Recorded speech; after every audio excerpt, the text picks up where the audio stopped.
So, at 3 o'clock ay nasa work po kasi ako a while ago. So,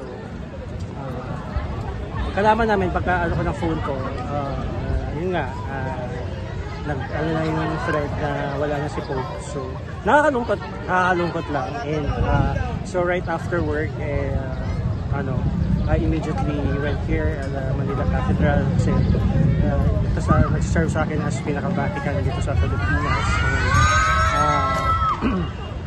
Yun, I will pray for him. Talagang nagmamadali nga ako pumunta dito. Nababasa ko lang din.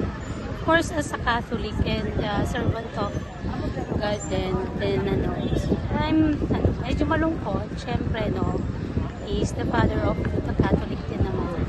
And of course, siyempre, we're praying for his soul and hoping na yung papalit sa kanya is the same or if not, is talagang mas mag-govern pa yung Catholic.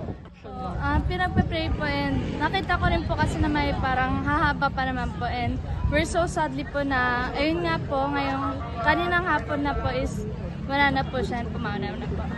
Anong gagawin nyo ngayon? Magpipray ba kayo? Yes po, we're praying po for him po and we're hoping po na maano po siya. Naging ma-safe po and maano po siya.